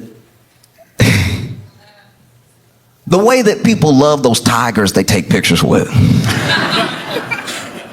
I don't know if you've ever been on Tinder, but every once in a while on Tinder there'll be somebody with one of their pictures is just them next to a full-blown tiger, hugging them, and the tiger's sedated as hell. The tiger is over here.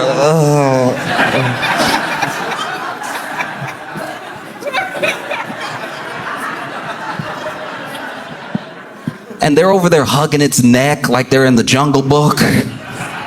Like, we have to protect these beautiful animals, all right?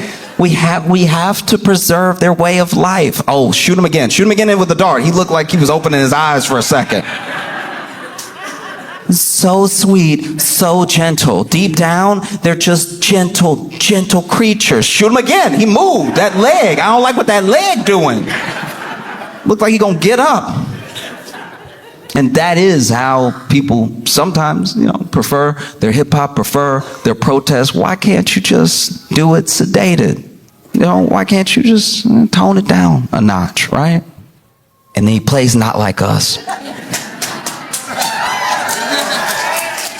And people lose their minds. I loved him. I loved him playing it because of what he said when he started it. 40 acres and a mule. This is bigger than the music. They tried to rig the game, but you can't fake influence. That's wild. If you really think about those lines in any context outside of the Super Bowl, outside of Drake, the song Not Like Us, everything, they still stand all on their own. How many of us feel like we're in a rigged game? And it was beautiful to watch Not Like Us get played on that world stage, Drake tried. He tried his best. That dude tried his damnedest. Not only did he try, that dude went to Australia. Not only was he not in America, he was under the earth.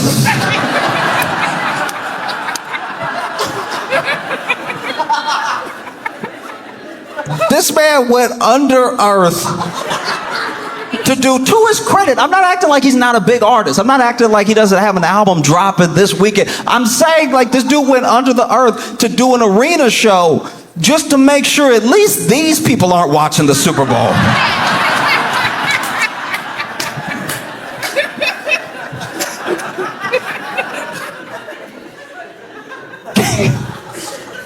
Can you imagine? You go to that Anita Max Win tour. You paid extra for tickets. You pretty close, and you get a little curious.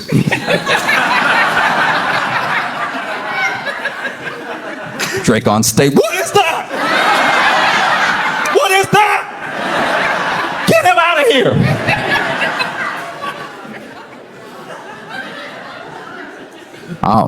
Then, you had that dude. That dude performed Not Like Us. When I was what was it, like 2 years ago? I went to visit my friend. Now, my friend had a baby years before that. By the time I met his kid was 5, because we hadn't seen each other a really long time. And cutest kid. It's crazy that my friends are having kids because I can see, you ever see somebody who looks so perfectly like a mix of their parents? You see perfectly both of those people in this new person. And we were supposed to hang out all day, and he went and we were in the kitchen. He grabbed something for us to drink, and so he had poured himself an almond milk, poured kid something, was like, "Will you want anything?" I was like, "Oh, I'll just take that," and then poured me something. He's like, "I'm gonna just go ahead and get changed. I'll be right back." He goes upstairs, and now it's just me and his kid, and I'm like, "How you doing?" He's like, "I'm good." And it's crazy because he even had I'm just meeting this kid, but he already had my buddy's mannerism. Just that shoulder thing. "I'm good." It's exactly like his dad. "I'm good." It's like, "Oh, okay. You having a good day?" He's like, "Yeah." You know, it's like, "You excited? I think we're gonna go to the zoo or something." He's like, "Yeah, sure, I'm excited. Be fun, you know." And then he turned around and he knocked my milk over.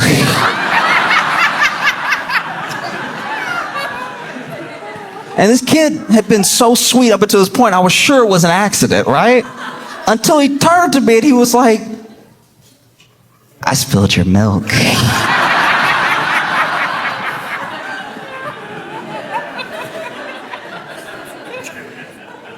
And when I tell you that thing was imprinted on my memory, I had actually forgotten about it for these like 2 years. Until Kendrick said, "Say, Drake."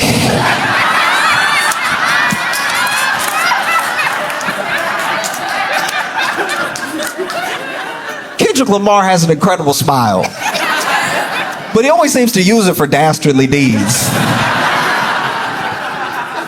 This man said, "Say, Drake." I haven't been that scared. I know he was talking to Drake, but even I was at home like, ooh. Like, that man whipped around and said, "Say, Drake," like he just ran out of the woods.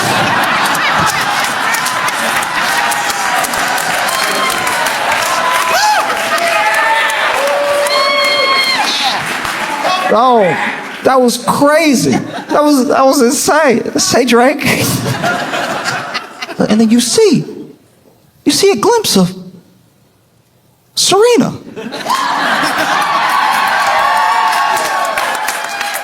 I couldn't believe I saw Serena dance. I was like, "Is that Serena?"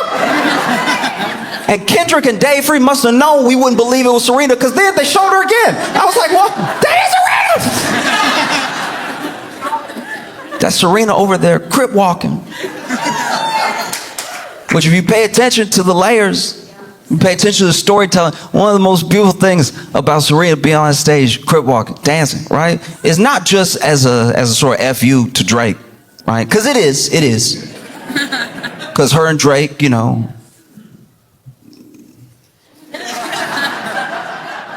And then Serena moved on, and Drake couldn't handle it. A lot of people think that Kendrick Lamar is Drake's kryptonite, and he really isn't. Drake's kryptonite is a woman who's moved on.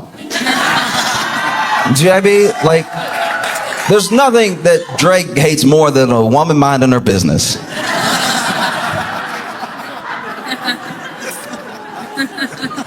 And so he would make songs, little sneak disses at Serena, little sneak disses at Rihanna, all this stuff, right? He loves beefing with women who have moved on. The best way I can sum up Drake to me is, one time I was in Chicago, and apologies if you've already heard this little quick story, but I was in Chicago and I was sitting on the train, and this woman gets on the train, beautiful, like knockout gorgeous woman, right? And she ended up sitting next to me, and then this other dude gets on the train and he's sitting across from us, and he tries to holler You know, he's like, hey, sweet thing, how you doing, right? Now, this dude, to be fair, was very good looking. He was very good looking. Like when I looked up at him, I was like, oh, you two would make sense. Very good looking dude, put together, everything. And he's like, hey, sweet thing, how you doing? What you doing? Where you going? How's your night? You know? And then she looks up from her phone and she goes, oh, nah.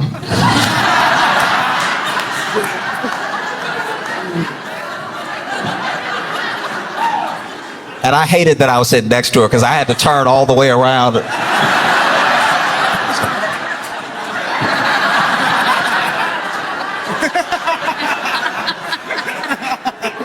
But she goes, oh, nah.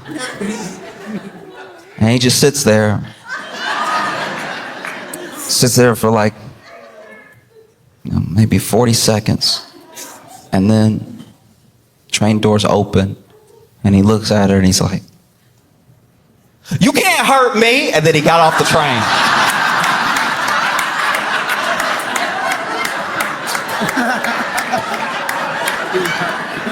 And that's what a lot of Drake beats with women feel like to me.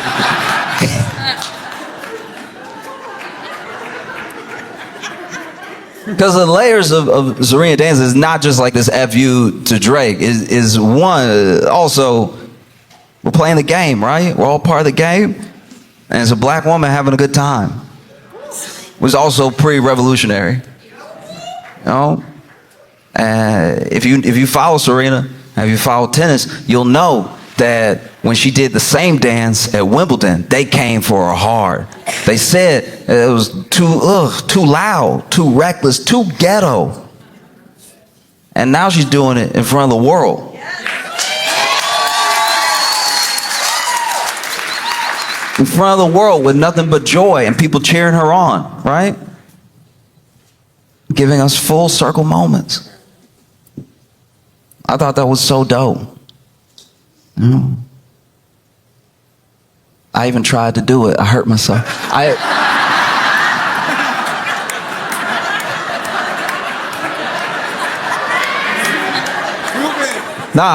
popped right up. I was like, oh, Serena, look.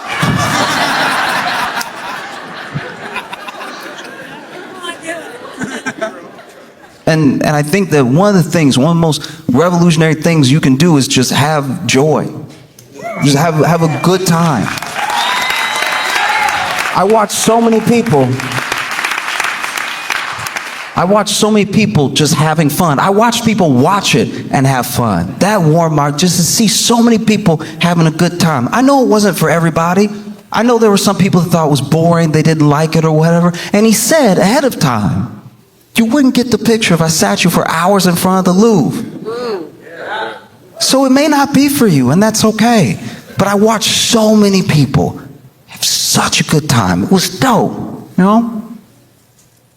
And it's more than fitting. It's a blessing. It's an honor to talk with you about this, about black music, about black joy at the Orange Peel in Asheville, North Carolina, a place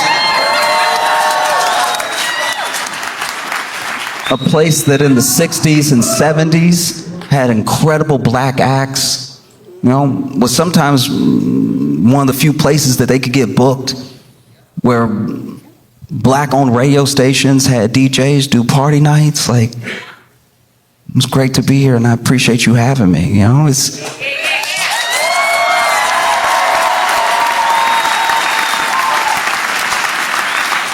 I think that for the most part, when I think about the halftime show, and when I rewatch it for the 100th time, and there were so many people that were critical of Kendrick. It should have been more. He should have done more. He should have like gone up there, been more militant. He should have done this. And it's like, look, can I just tell you, I'm not trying to be a bummer when I say this, but like everything you've ever watched that ever went out on a broadcast that you thought was revolutionary or you thought was ultra militant was approved for you to see by a corporate lawyer. Like all of it was, you know? In fact, whenever a moment gets through that's not that thing, that person usually faces swift consequences. There are so many people that are like, no, he didn't go far enough. He could have done so much more. And it's like, look, I understand. That's what people are saying. But if you really believe that, if you really believe that he should have done so much more, I can tell you this, art can save your life. Art can absolutely save your life. I believe it from the bottom of my heart. But believe me when I tell you that entertainment will never be your salvation. All right? Art can save your life, but entertainment by and large is escapism.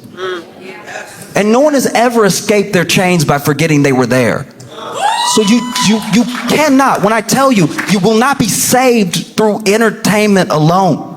Expecting Kendrick to rap so good that Trump is like, I'ma stop.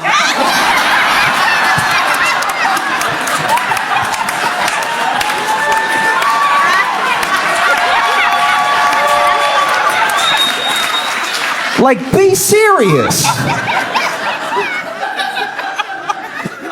If you really believe that, if you really believe he didn't go far enough, he didn't do enough, there was so much more he could have done, forget the symbolism, forget the double entendres, he should have spoke plainly, he should have put it all out there. I have great news for you. There are these things called books, all right? There's these things called books, and every revolutionary that the government was scared enough to murder, almost all of them wrote one before they died. And they're so confident that you won't read it, they have it for free at the library.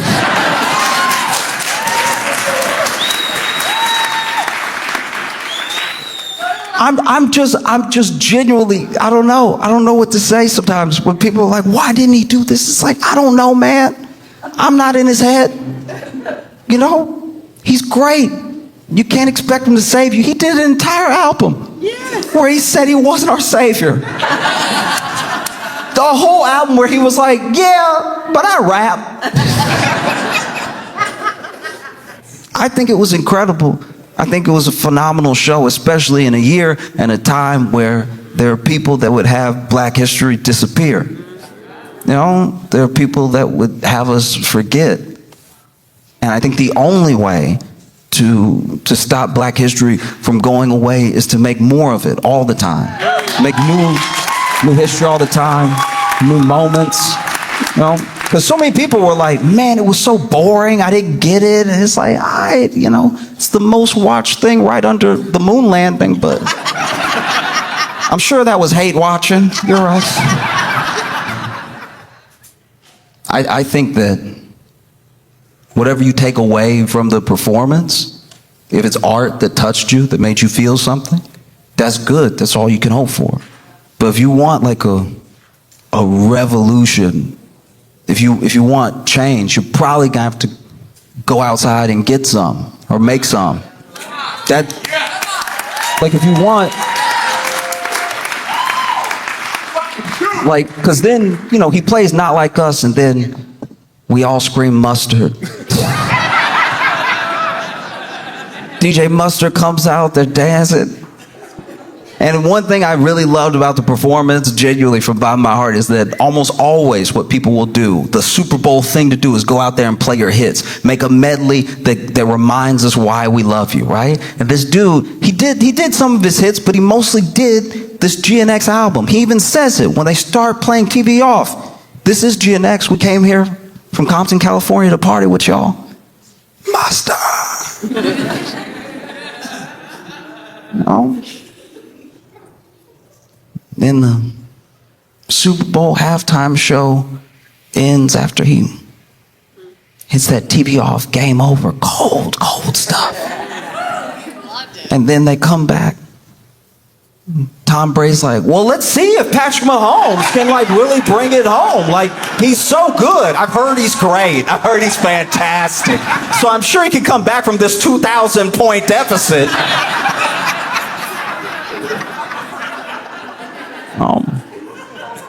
No, for real though. If you want change, art can save you. Entertainment will never be your salvation. And so if you really want to see a different neighborhood, a different country, a different world, you probably got to turn TV off.